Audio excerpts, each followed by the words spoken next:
buenas noches a todos, bienvenidos a ADN. Bueno, se fue la inflación por las nubes, ¿no? Verdaderamente ha sido muy tremenda este mes.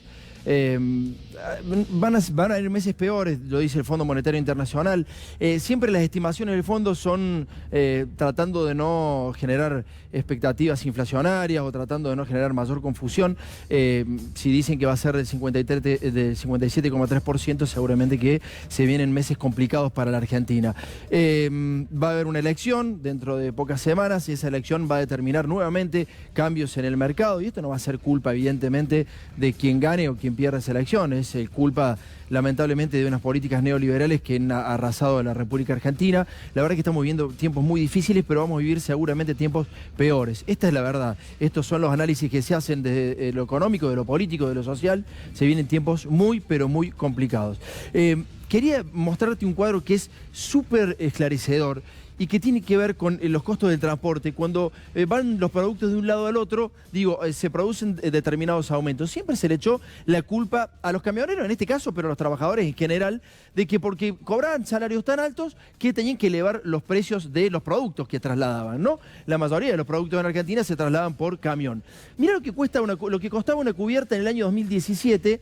Y mirá lo que cuesta hoy una cubierta, un aumento del 245%. Un equipo de frío para trasladar lácteos, etcétera. Mirá lo que costaba en el 2017 y mirá lo que cuesta hoy. El gasoil, el 220%. El seguro, mirá cómo sube el seguro. Un camión subió 3 veces más de lo que costaba hace 2 años. El sueldo neto de un chofer subió el 96% y los peajes, los amigos de Mauricio Macri, casi el 1000%. Lo que más subieron son justamente los amigos de Mauricio Macri. Las cosas que más subieron para trasladar productos por la República Argentina tienen que ver justamente con esto. La inflación del periodo fue el 174%, pero mirá, los peajes el 943%. Pero los salarios el 96% solamente. Y digo solamente porque evidentemente que en 2 años los salarios subiendo eso han perdido por la inflación, y estamos hablando de los camioneros, ¿no? Salarios que están por encima de la media. Pero ahí te das cuenta que han sido demonizados ciertos trabajadores, ciertos sectores de los trabajadores que buscan reivindicaciones mucho más rápido, mucho más reales en realidad. Era más la realidad. Y Macri los demonizó y fíjate cómo subieron el resto de los parámetros y cuánto sube solamente el salario de los camioneros. Hay otro tema muy importante que son los combustibles. Dale, vamos a entrar en este tema.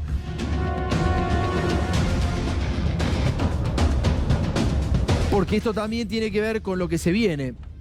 De todas maneras, quiero mostrarte cómo está la nafta premium en todo el país. Y acá te vas a dar cuenta por qué la gente vota vota en determinados sectores o en determinados lugares. Por favor, Jorge, pongamos el paño de la nafta premium. ¿Cuánto paga los sectores más pobres, las zonas más pobres y postergadas del país, la nafta, y cuánto se paga, por ejemplo, en Capital Federal, que es uno de los lugares donde hay mayor poder adquisitivo? Mira, en Elena, Córdoba, casi 70 pesos la nafta premium. Casi 70 pesos. En Curuzú, Cuatiá, en Corrientes, una de las provincias más pobres de la Argentina, también casi 70 pesos, 69,50. En Colón, 62,90. En Matilde, Santa Fe, 64,95. En Macalén, en Chaco, 62,99. Y en Capital Federal, 52 pesos. Fíjate la diferencia que hay, de 52 a 70 mangos. Es realmente tremendo. Por eso cuando te dicen que nadie tiene que reaccionar, que las cosas tienen que salir como estaban, que nadie tiene que salir a la calle, bueno, por ahí podés discrepar. Porque ¿sabes qué? Los 2 movimientos que se produjeron y los pueblos que salieron a la calle, esto no le ocurrió. Dale.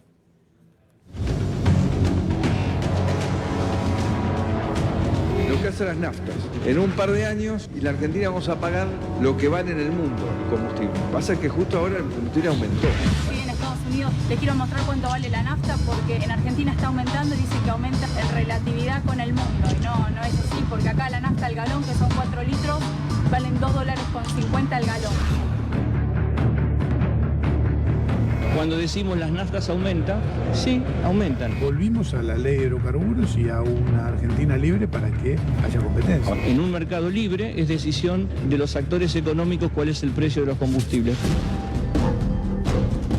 Miles de franceses protestan contra el aumento de los precios del combustible y la pérdida del poder adquisitivo debido a las políticas neoliberales del gobierno de Emmanuel Macron.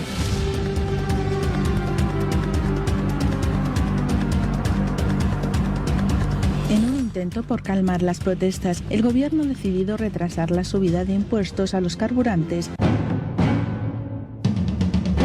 Lo que ha pasado con los combustibles es que a determinado nivel del mercado el Estado se corre de ser el garante del precio y la verdad es que lo hace a favor del ciudadano, no en contra del ciudadano. Es necesario corregir graves errores de la economía. Por eso he firmado el decreto que libera el precio del diésel y de la gasolina. La eliminación del subsidio está alineada con el acuerdo adquirido por el gobierno con el Fondo Monetario Internacional.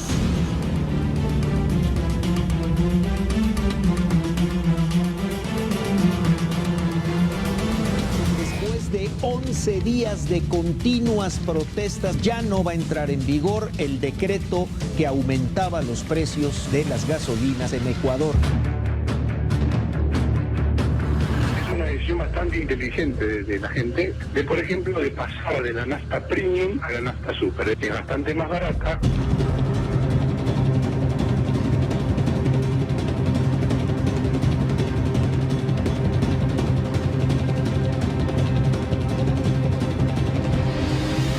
Baja, los precios van a bajar. Si el mundo sube, los precios van a subir.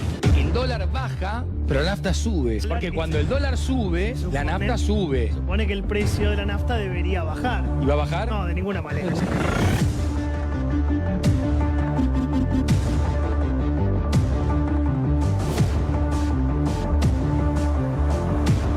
Es impresionante cómo periodistas, hoy escuchaba periodistas saliendo de Barcelona y decían que los europeos no estaban acostumbrados a salir a la calle. No, si salen a la calle en los momentos en que pasan este tipo de situaciones. Ahora, una de las cosas que ha sabido manejar muy bien el gobierno es tratar de atomizar a la población. Y entonces, en Córdoba te cobra 70 mangos la nafta super y en Capital Federal a 54. Entonces vos que estás en Capital Federal, ¿por qué te plegarías a una demanda de que los combustibles puedan bajar? Y esto ha pasado en distintas provincias, pero lo que pasa es que reaccionó la gente en elecciones. Están enojados, pero la gente ha reaccionado. Vamos con el próximo paño que tiene que ver con el gasoil. Mirá el gasoil en lo que está. La Francia-Córdoba, 65 pesos.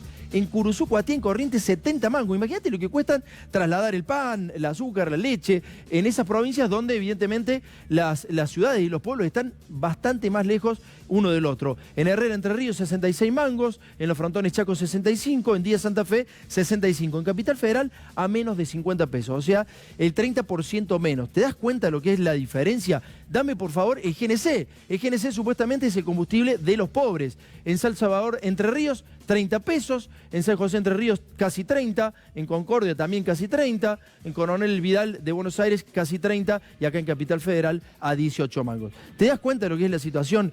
Y esto viene a colación de lo que vas a ver ahora. ¿Por qué?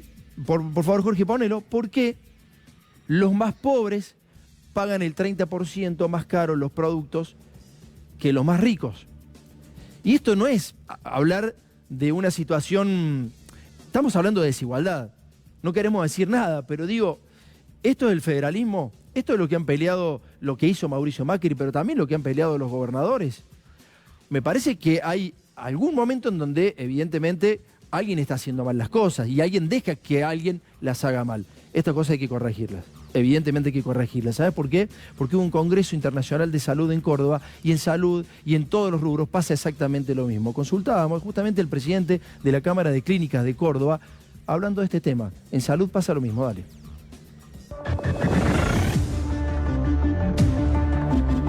En la mayor parte del mundo la gente vive el tiempo que su código genético puede. En la Argentina hablamos más del código postal. No es lo mismo nacer en Formosa que nacer en la capital federal. La desigualdad o lo inequitativo de nuestro sistema tiene mucho que ver con eso, ¿no?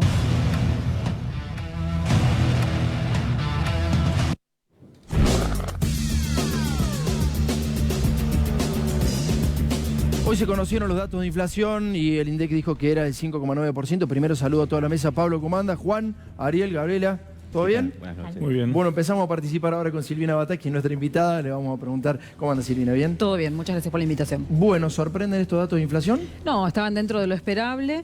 Lo que sí uno cuando analiza hacia el interior de ese indicador, lo que observa es que los precios regulados por el gobierno, llámense los energéticos, estuvieron muy por debajo de ese 5,9%. Es decir, que todo está como en una olla a presión hasta tanto y en cuanto el gobierno decida empezar a levantar esos frenos que está poniendo, que ya advirtió que van a hacer hasta después de la elección. Después de la elección esos precios aumentarían, la energía, el gas, y entonces, obviamente, este índice de inflación sería mucho más alto. Bueno, por eso, te quería preguntar eso, Silvina. Ocurrió en Las PASO y fue realmente un desastre al otro día, inmediatamente. ¿Puede pasar lo mismo después del 27 de octubre? La verdad que esperemos que tener un presidente que esté a la altura de las necesidades que tiene Argentina y que tenga la responsabilidad suficiente y le interesa como para manejar la situación que tenga que manejar. Supongamos que no lo tenga, ¿qué puede pasar? Las reservas en el Banco Central están muy bajas. La verdad que uno, en forma líquida, en forma neta, lo que encuentra que hay menos de 10.000 millones de dólares de reservas y que este gobierno siga apostando a mantener el tipo de cambio estable con los dólares que han llegado de parte del Fondo Monetario Internacional, los últimos que ya se han fugado. Recordemos que desde enero del año 2016 hasta esta parte se fugaron en Argentina 79.000 millones de dólares. Esto es dólares que salen del sistema, ya sea por la compra chiquitita que pueden hacer las familias, pero mayormente por la compra y la remesa de utilidades, el turismo en el exterior, etcétera, etcétera. La verdad que Argentina ha hecho una distribución de riqueza, no solamente a través de la inflación, sino también a través de transferir esta riqueza que se genera en Argentina hacia el exterior. Tengo muchas preguntas para hacer, pero Pablo, dale. En realidad ha hecho una distribución de la pobreza, ¿no? Mejor dicho. Sí, el 10% de la población de Argentina más rico hoy es más rico. Hoy es más rico. Participa más en los ingresos. Me agarro un poco de escalofrío escuchándote. ¿Cuál es el daño mayor que puede hacer este gobierno de acá al 10 de diciembre? Yo creo que es el desmanejo con el tipo de cambio, ¿sí? El desmanejo con el tipo de cambio, dejar que efectivamente no haya más reservas. También está un pedido... ¿Lo puede hacer a propósito o lo puede hacer por impericia? Yo creo que vinieron a hacer lo que están haciendo y que en el medio, por supuesto, hay impericias, ¿no? Cuando ellos deciden implementar primero una política de metas de inflación, después una política de metas monetarias, después, bueno, para este año suponíamos que íbamos a tener, según Sturzenegger, una inflación del 5 o 6% y íbamos a tener una inflación del 56%, o sea, le erró por 50 puntos Sturzenegger en cuanto a la inflación. Entonces digo, hay una decisión de política económica y en el medio de esa decisión hay muchas impericias. La provincia de Buenos Aires está con un nivel de deuda impresionante, sobre todo en dólares, y hoy Moody's ha dicho que la provincia de Buenos Aires está en riesgo de default y nosotros le venimos advirtiendo esto desde febrero del año 2016 cuando ellos deciden hacer la primera emisión internacional en la provincia de Buenos Aires. De eso después quiero hablar justamente, pero le doy a Gaby primero una pregunta. Era la pregunta justamente sobre la provincia de Buenos Aires. Digo, ¿cómo se compara? Porque lo que vimos estos años también que todas las provincias emitieron, ¿no? Y deuda en dólares.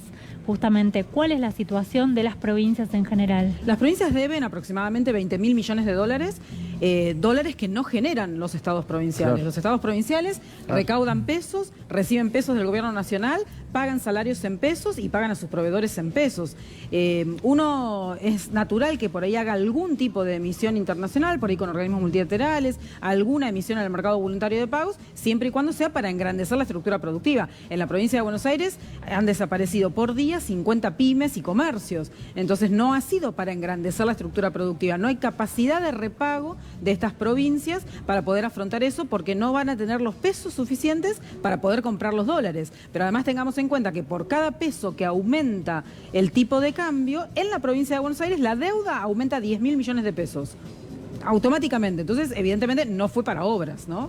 Bien, Silvia, después seguimos hablando justamente de ese tema, pero quiero mostrar el ranking. Ayer quiero que me hagas un análisis de esto, porque ayer circuló mucho por las redes este ranking de cómo está la Argentina respecto al resto de los países, respecto a la inflación. Obviamente que es un solo parámetro de la economía, pero bueno, Macri hizo mucho eje en esto, mucho hincapié en esto, y decimos que Venezuela tiene 200.000%, Zimbabue tiene 182%, Argentina 57%, y abajo están Sudán. Bueno, hay países asiáticos, africanos, centroamericanos, que uno creía como que Argentina había superado, por lo menos esto es lo que nos hizo creer este gobierno. ¿Qué análisis podemos hacer de esto? Primero que en Argentina la inflación es un problema estructural, ha sido esquivo la solución para muchos gobiernos, pero no es cierto lo que dijo Macri en el debate respecto de que el promedio de inflación en los últimos no sé cuántos años, 60%, no. Este gobierno en estos 4 años ha generado una inflación que va a estar en 250%. Superior al 2002. Superior a la del 2002, que fue una crisis de las más grandes que ha tenido Argentina en materia económica, social, institucional, política, etcétera. Así que en ese sentido, la realidad es que está desmintiendo totalmente lo que decía Macri, que bueno, era fácil de resolver, y por otra parte también está desmintiendo a la teoría monetaria, ¿sí? Por supuesto que cuando uno tiene un déficit, ese déficit se monetiza. Hay una correlación, una relación entre la cantidad de dinero que se emite y la inflación. Pero hoy, por ejemplo, estamos en el nivel de emisión de billetes y monedas más bajos desde el año 2004, solamente 4% del Producto Bruto, y estamos con la inflación más alta. O sea, se están desmintiendo todas las teorías ortodoxas a través de nuestro país. ¿Sabes qué? Hay una cosa que no puedo creer, porque hablas de la deuda de la provincia de Buenos Aires y decís que Moody's justamente bajó la calificación, es cierto, es casi impagable la situación, si no se hace cargo el Estado Nacional. De hecho, las provincias, muchas de las provincias sacaron los dólares del Fondo de Garantía de Sustentabilidad, de los jubilados, no sé cómo van a volver, evidentemente eso no vuelve más. ¿Para qué quieren ganar de nuevo? Si ganan, ¿qué deberían hacer si ganan? Digo, bueno, vos lo mostrabas hace un ratito, ¿no? Muchos de los amigos de Macri la están pasando mejor de lo que la pasaban antes. Pero en particular en la provincia de Buenos Aires con la deuda, la que tiene que hacerse cargo de esta situación es la gobernadora. Sí. A mí me tocó hacer la transición con Hernán Lacunza en el año 2015. Nosotros teníamos prevista hacer una emisión, por ejemplo, y ofrecimos hacer no solamente esa emisión en forma conjunta, sino también el presupuesto y la política tributaria. Claro. Ellos dijeron que no, que se iban a hacer cargo ellos, pero nosotros estuvimos a disposición para la transición. Sí, lo más doloroso es que no se van a hacer cargo. Te dijeron que sí, pero no se van a hacer cargo. El tema es que ellos ahora deberían hacerse cargo porque este gobierno, tanto a nivel nacional como en la provincia, emiten y defoltean a la vez. Entonces, claramente fue para un negocio de pocos. Bueno, vamos a ver el ranking también de recesión de los países del mundo. Por favor, Jorge, vimos recién inflación y mirá cómo estamos en cuanto a la recesión. Estamos verdaderamente complicados. Estamos verdaderamente complicados, un poco más abajo en este caso particular, pero estamos peor que Sudán, que Macao, que Puerto Rico, que Ecuador, que Angola, que Namibia y que Barbados. Increíble. Este es el lugar de Argentina en el mundo, tanto que decía Mauricio Macri. Sí, de los 200 países que hay en el mundo, 200 y algo reconocidos por Naciones Unidas, solamente hay 14, 15 países que van a haber disminuido su Producto Bruto. Y está Argentina entre esos 14 países, entre los primeros 10 países, ¿no?, de los que va a haber disminuido. El resto de los países sigue creciendo. O sea, tampoco es cierto que ha habido un viento de frente que le impidió a Argentina poder vender más en el exterior, ni nada de eso. Sí, ahí ha habido mucha impericia en esto del libre mercado. Los países en el mundo, los países desarrollados, intervienen en su economía, regulan, establecen una planificación de cómo va a ser la producción y hacia dónde tiene que ir. Esto en Argentina se ha dejado de hacer. Son muy interesantes hablando y aparte los conceptos cómo lo tenés, la verdad que lo explicás muy bien, excelentemente bien. Gracias. Vamos a escucharlo a Mauricio Macri en Río Cuarto, si les parece, y hacemos preguntas y también hacemos análisis. Si a alguien se le ocurre hacer un análisis sobre lo que vamos a escuchar ahora del presidente, un periodista que le pregunta y no sabe cómo responderlo. Dale. Si no, es muy difícil, ¿no? Que hable la expresidenta o el candidato ahora, que ellos desendeudaron la Argentina. Ellos aumentaron 38% la deuda. Nosotros aumentamos el 26% la deuda. Y 2 de cada 3 pesos o dólares que tomamos fueron para pagar las deudas de ellos, las que nos dejaron ellos. Los intereses de la deuda de ellos, más la deuda del plan gas y un montón de deudas más que no habían pagado. Y el dólar restante, fue para cubrir el déficit. De lo que gastamos de más, ahora nadie se quiere sentar en una mesa, y yo te recuerdo, ¿no? Sí, sí. Presidente, pero ahora... En los 3 años y medio, el kirchnerismo no avaló ninguna propuesta para reducir el gasto. Al contrario, solamente propuso siempre propuestas para aumentar más el gasto. Claro. Entonces, ahora, ya que lo tenemos a usted en línea, ¿qué hacemos con estos de más de 113.000 millones de dólares que se aumentó la deuda en 3 años y medio? ¿Cómo se da cuenta? Claro, esas son las cosas que uno por ahí se lo pregunta, ¿no? Pero yo te pido que mires la conferencia de prensa de ayer de Lacunza, donde explica todos los números. Sí, lo vi. Pero entonces, también, bueno, esos 113.000 millones de dólares no están, no sé cómo los construiste.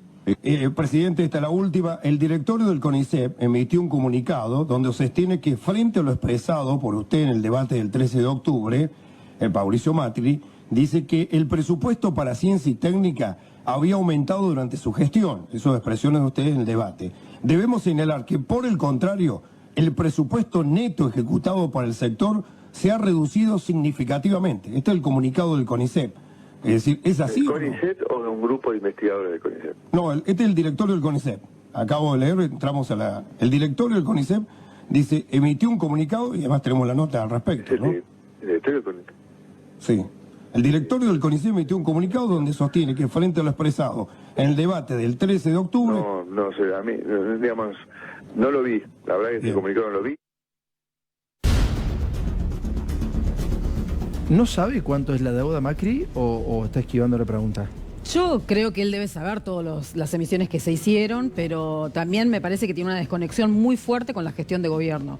Efectivamente, se emitieron más de 100.000 millones de dólares. De esos 100.000 millones, casi 40.000 millones son emitidos con el Fondo Monetario Internacional.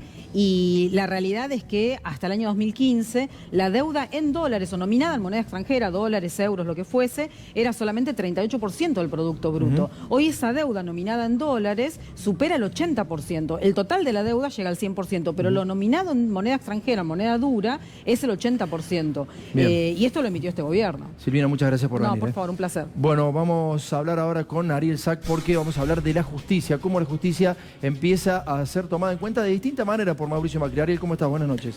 Buenas noches, Tomás. Bueno, y es así como vos decís, la justicia misma empieza a percibir que el propio gobierno la pone en un lugar en el cual no está acostumbrada a estar, que es el lugar de la polarización, de estar en la vereda de enfrente, sobre todo en un proceso electoral. Dentro de la propia Corte Suprema de Justicia e incluso en los tribunales federales de Comodoro Pi, empiezan a decir, a analizar la situación y a creer que el gobierno los ha elegido como blanco de cara a las elecciones. ¿Por qué? Dicen, el gobierno tuvo otros enemigos antes, por ejemplo, docentes, empleados públicos, sindicalistas, todo aquel que haya sido kirchnerista, científicos.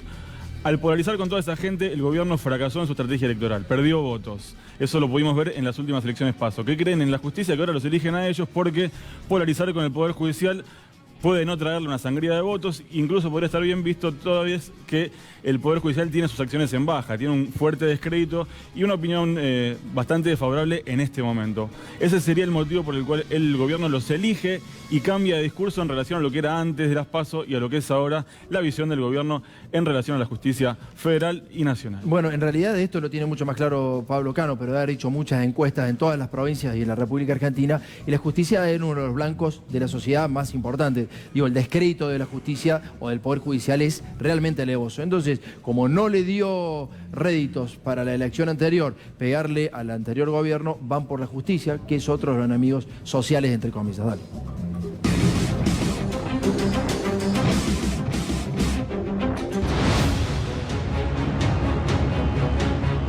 También avanzamos en el fortalecimiento de la independencia de la justicia. Desde el 2016 batimos récord con el nombramiento de 211 magistrados. Quiero reconocer el esfuerzo de jueces y fiscales en todo el país para combatir la corrupción, el narcotráfico y el crimen organizado.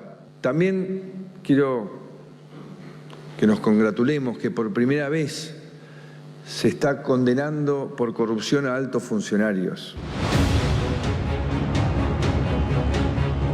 A los argentinos siempre nos pasó algo muy triste con la justicia. Si le preguntamos a cualquiera qué piensa de ella, seguramente, ustedes saben, hoy no tengo una buena opinión.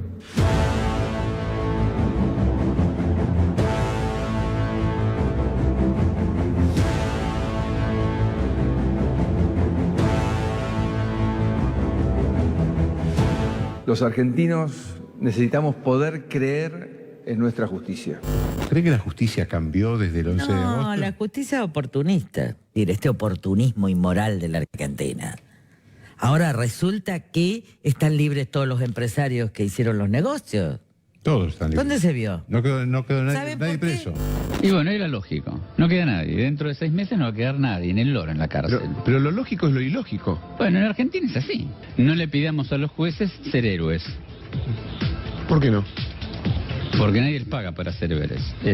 Pero no se trata, ser héroe no se trata de dinero. Ya lo sé. No, lo que quería agregar, también en una tercera posición, no sé si con quién estoy, con quién no estoy, no importa, los estoy escuchando a ambos, coincido. Es la misma posición. Es la misma posición. Llama la atención que de golpe todos los casos, absolutamente todos los casos, comiencen a tener la misma actitud, ¿no? Es decir, todos comienzan a salir, las causas parece que estuvieran alivianadas, ¿no? Esta idea de que se viene la impunidad y todos los días sale alguno. La justicia tiene una deuda con la población en términos de rendición de cuentas sobre la tarea que realiza, especialmente a nivel federal, desde la Corte Suprema de Justicia de la Nación hacia abajo, hacia todos los tribunales. ¿Pero coincide con Carrión que es una corte peronista de 3 miembros peronistas? No, yo creo, a ver, quiero creer que no. Quiero creer que no, quiero creer que es una corte independiente. Tan independiente es que parece opositora, podríamos decir.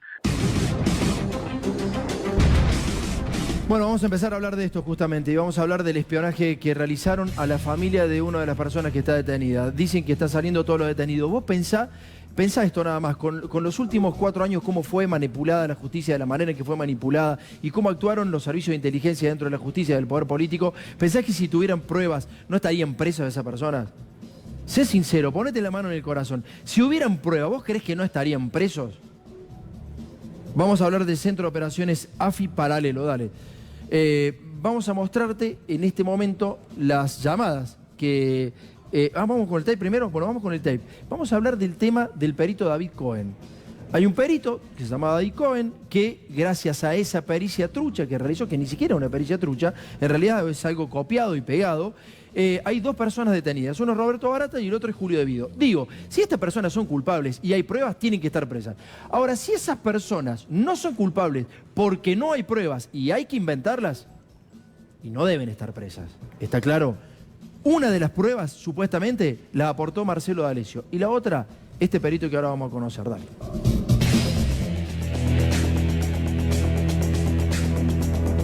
Casi al mismo tiempo del apriete a Báez para que declarara contra Cristina Fernández, surgió otra causa armada por la misma banda, la de los sobreprecios por la importación de GNL.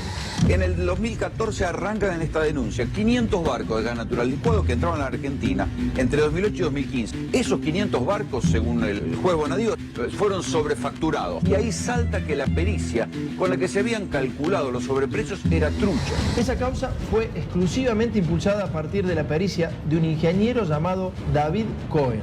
Este perito dijo que Barata y Devido habían importado gas licuado con un sobreprecio de 7.000 millones de dólares. Solo esa pericia de Cohen alcanzó para que los 2 exfuncionarios fueran presos. Sin embargo, al poco tiempo se demostró que la pericia hecha por David Cohen era totalmente trucha, porque había sido sacada de Google copiando y pegando textos de diversas publicaciones, incluso una de un grupo de estudiantes chilenos.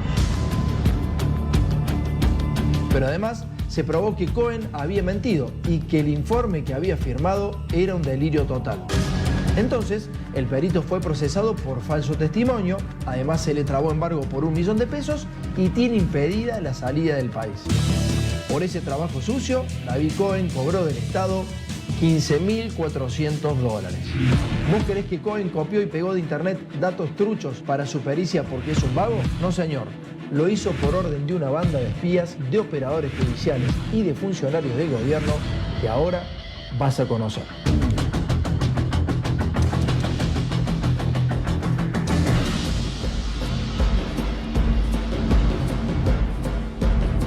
Ariel, sintéticamente decime qué vinculaciones tiene Cohen con Corach y con Bonadío, dale. Esto lo habíamos adelantado ayer. David Cohen, el perito, es primo de Carlos Valdomir Corach, el ex ministro menemista, que fue además uno de los impulsores del juez federal Claudio Bonadío. Es decir, hay una triangulación que permitiría pensar que pudo haber estado de alguna manera guionado por parte incluso del propio juez lo que tenía que decir el perito Cohen en la causa del gas natural licuado para poder ordenar la detención de Julio Devido en su momento y de Roberto Barata.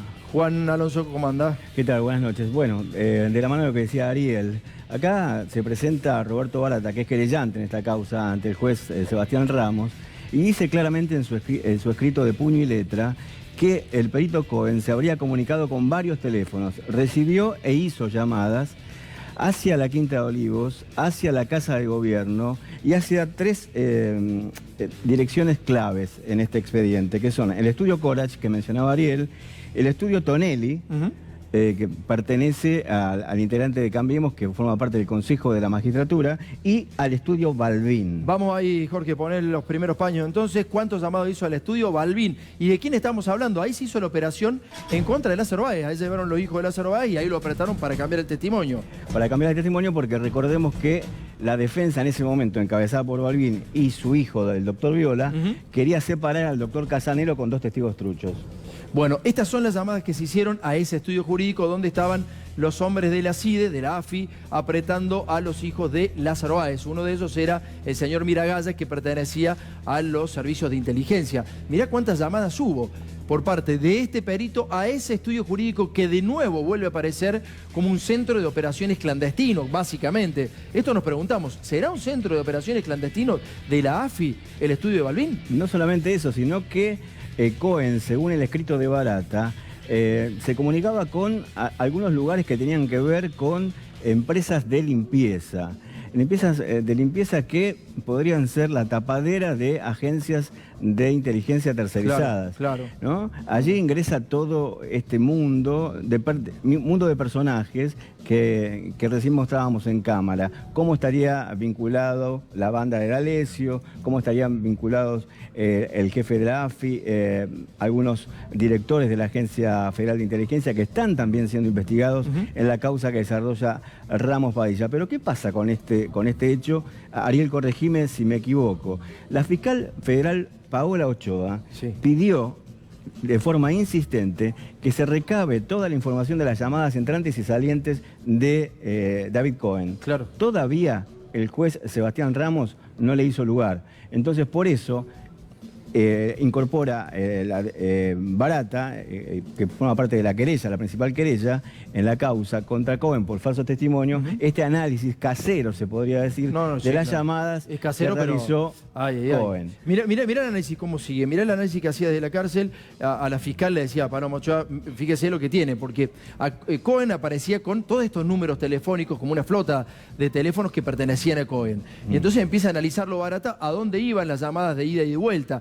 Y dame el próximo paño, porque abren celdas, inclusive desde las cercanías de la casa de la hermana de Roberto Barata y del padre de Roberto Barata. En el barrio de Belgrano. Es decir, esto tiene una gravedad inusitada, porque no solamente están ahí está lo que decía Ariel, del estudio Coras, de Tonelli, de Claudia Patricia Balbín, sino que, pon el próximo paño, esta es la gravedad.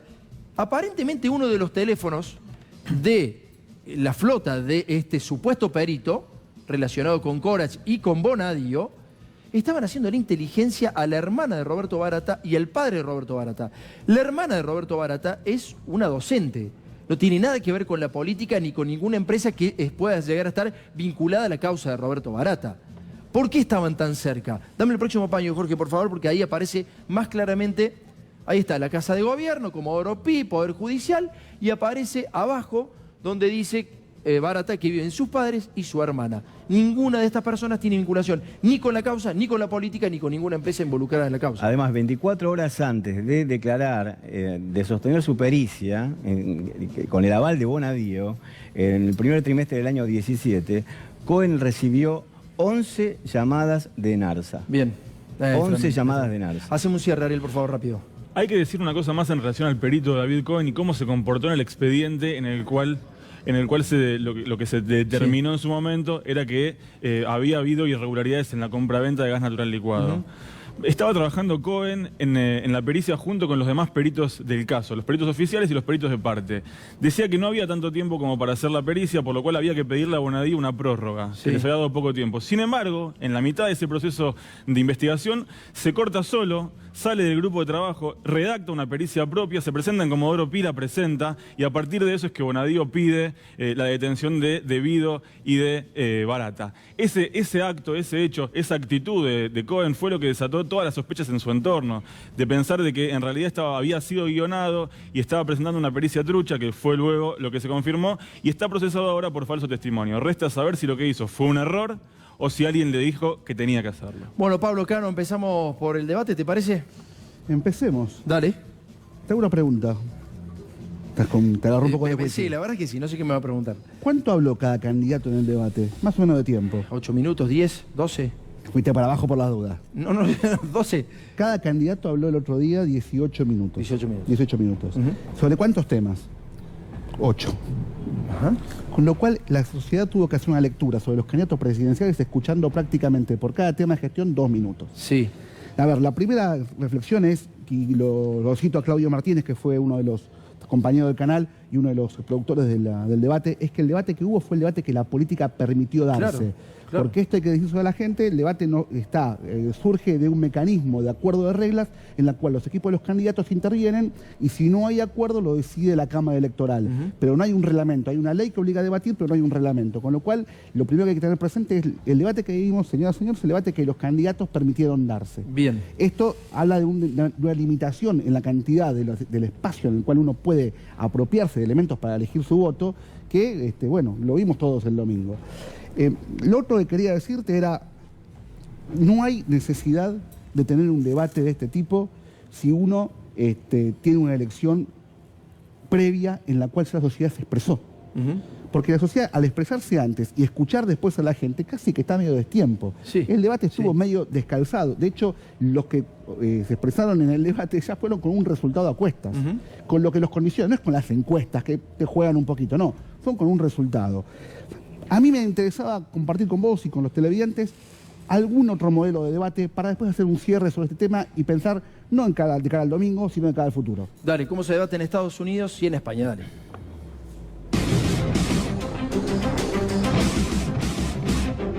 I will release my tax returns against my lawyer's wishes when she releases her 33,000 emails that have been deleted. You've got to ask yourself, why won't he release his tax returns? And I think there may be a couple of reasons. First, maybe he's not as rich as he says he is. Second, maybe he's not as charitable as he claims to be. Or maybe he doesn't want the American people, all of you watching tonight, to know that he's paid nothing in federal taxes. Me gustaría que usted aclarara de una vez a sus electores si usted está dispuesto a llevar a cabo un acuerdo con Ciudadanos. Porque un acuerdo con Ciudadanos, se lo digo con todo el respeto, usted tranquilo, que con señor Rivera, usted ha dicho una cosa y ha hecho la contraria demasiadas veces. Yo lo que le planteo, señor Sánchez, es que usted aclare a sus electores si estaría dispuesto a llegar a un acuerdo con Ciudadanos o no. Yo creo que tiene una magnífica oportunidad. Sí, pero el señor Rivera dice una cosa y al día siguiente dice la contraria. Yo se lo pregunto a usted, si usted estaría dispuesto...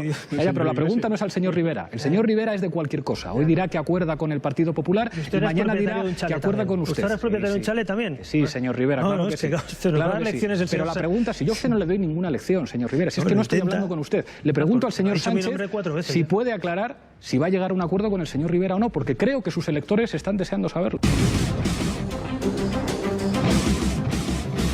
Pablo, lo que acabamos de ver en definitiva es algo que nos perdimos de ver, que es la capacidad de los candidatos de cruzarse entre ellos y de hablar de política. Lo que estábamos viendo recién en el debate en España era justamente sobre cosas que sucedieron el domingo en gestos.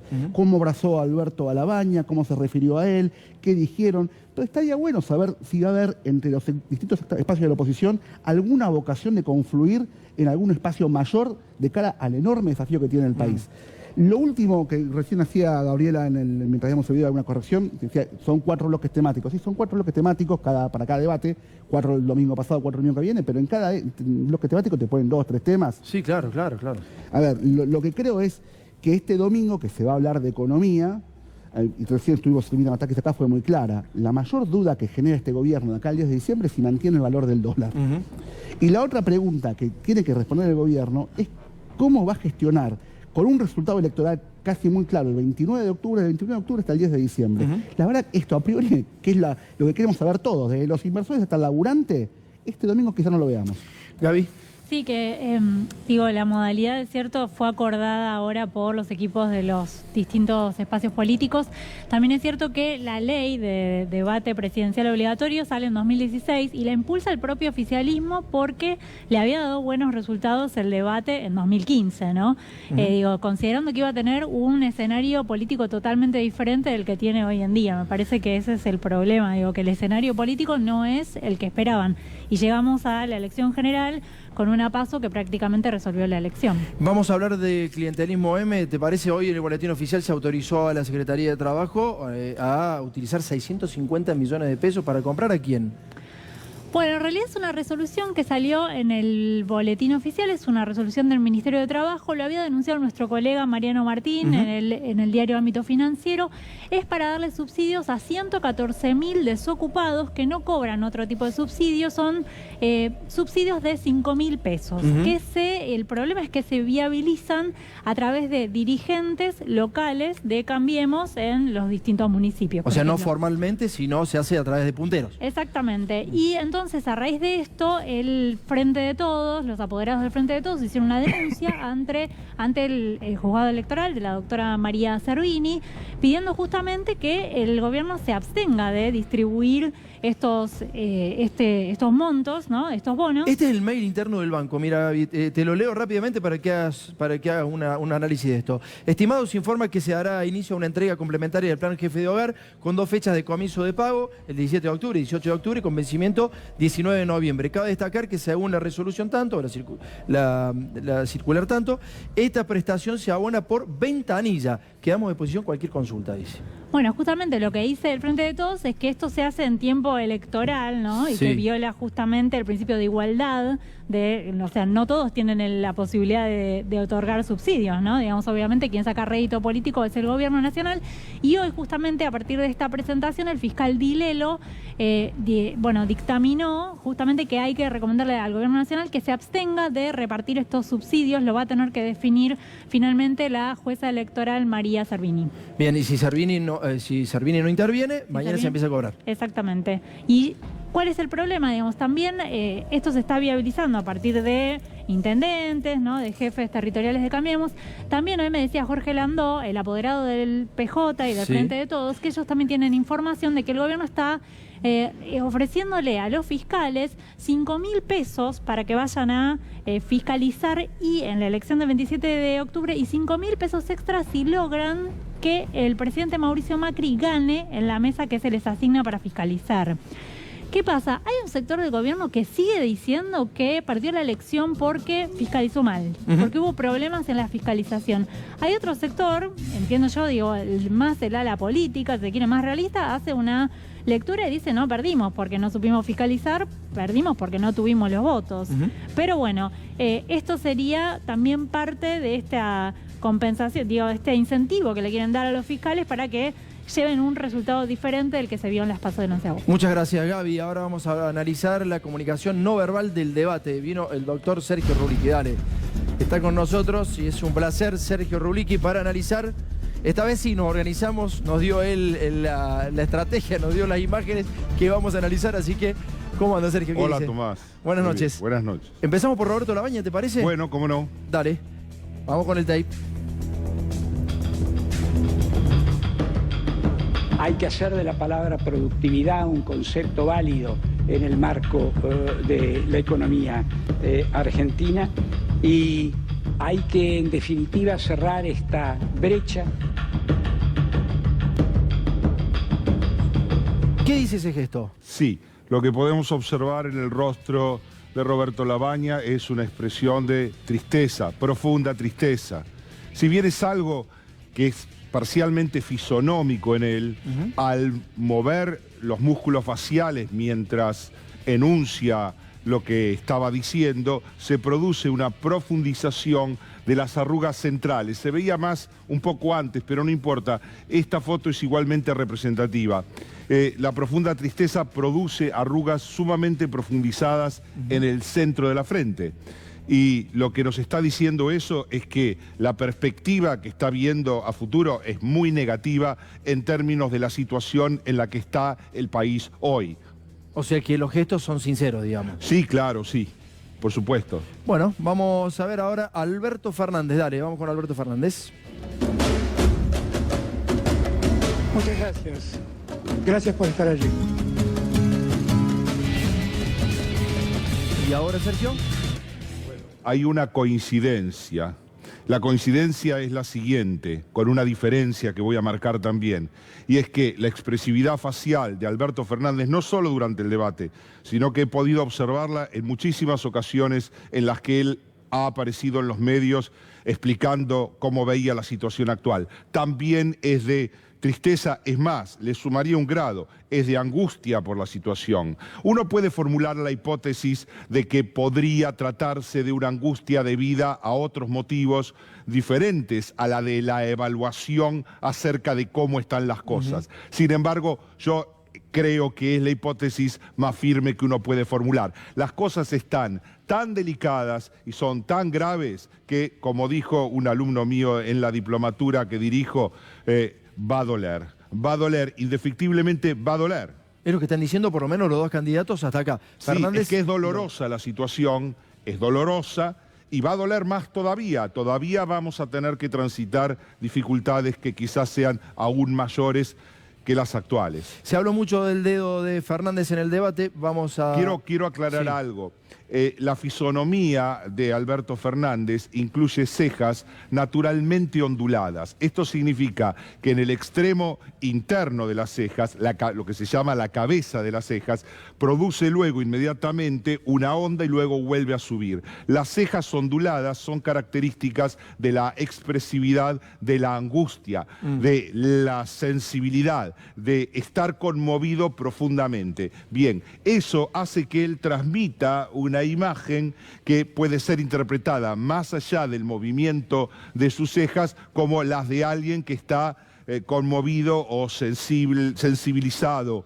Bien, pero no es solo la fisonomía y no es solo su voz difónica lo que hace a la transmisión de esa sensibilidad. La observación de los movimientos que producen en la elevación de las cejas, unas cejas más profundamente onduladas, habla de el estado emocional del candidato. Es impresionante porque esto es lo que se está viviendo en el sistema político. Hay mucha angustia verdaderamente. Vamos con la tercera parte, la segunda de Alberto.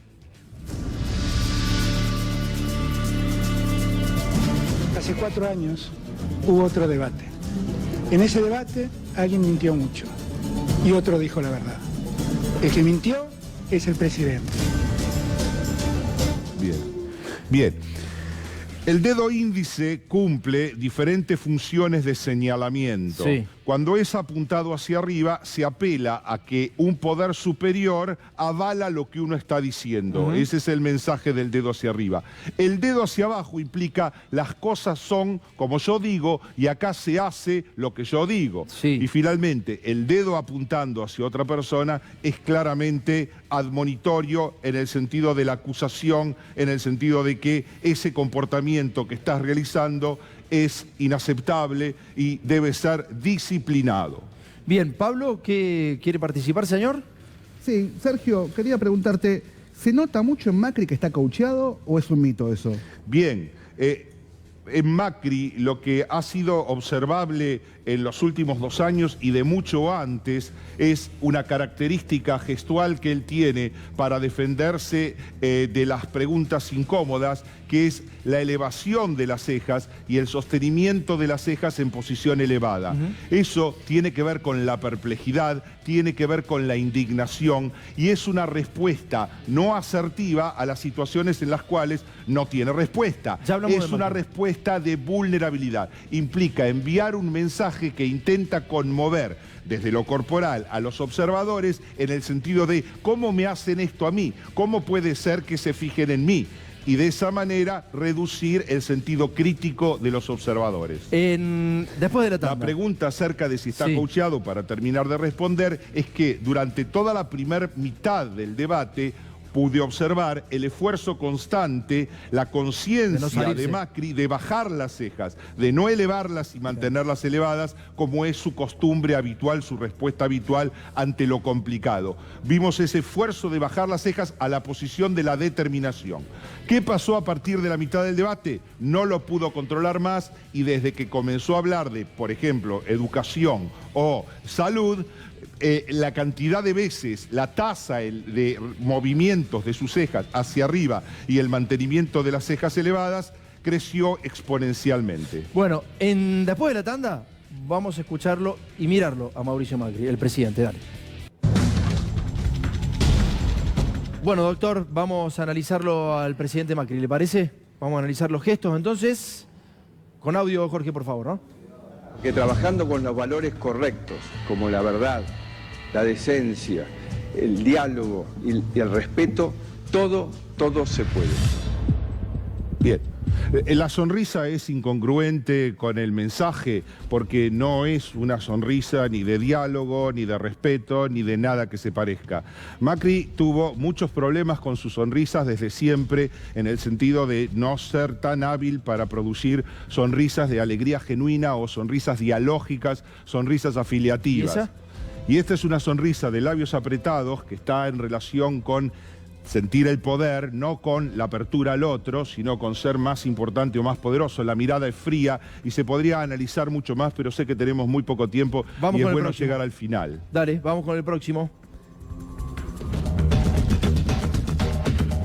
Hemos vuelto al mundo. Si pudimos todo eso, ¿cómo no vamos a poder arreglar la economía? Pero 3 años y medio, casi 4, es muy poco tiempo para enderezar décadas de políticas erróneas. Depende de nosotros. Yo estoy convencido de que podemos. Bien, acá pasaron dos cosas. Antes de analizar esta imagen final, cuando él dice estoy convencido de que podemos, antes, cuando dice 3 años y medio, produce un microgesto de tristeza. En ese sentido, en el sentido en el que se produce en él, cuando dice 3 años y medio, la hipótesis que a mí me resulta más lógica es, fueron 3 años y medio de venir en caída, de perder. La tristeza tiene que ver con las sensaciones de pérdida, con algo que se está perdiendo. Sabe que pierde, digamos. Y esa sería una hipótesis bastante firme para explicar por qué produce un microgesto que cuando es menor no se vio. Si lo pasan varias veces, finalmente lo terminás captando. Yo estoy acostumbrado a ver esos microgestos que ocurren a la velocidad de un cuarto de segundo. Pero la imagen final, si la podemos ver, si la tenemos de nuevo, o la represento, es la de cuando dice yo estoy convencido de que podemos, hace de nuevo la elevación de las cejas, la perplejidad. No, eso no es una expresión facial que apoye con determinación que podemos. No, es todo lo contrario. Muchas gracias, Sergio. Nos tenemos que ir. Muchísimas gracias por haber venido. Gracias por haber analizado el lenguaje no verbal de los candidatos. Nos encontramos mañana nuevamente a las 22 horas. Ahora se quedan con los muchachos. Darío, ¿dónde está Darío Gaño? Bueno, ya está por ahí dando vuelta Darío. Ahí está Darío, Se quedan con Darío Gaño. Nos vemos.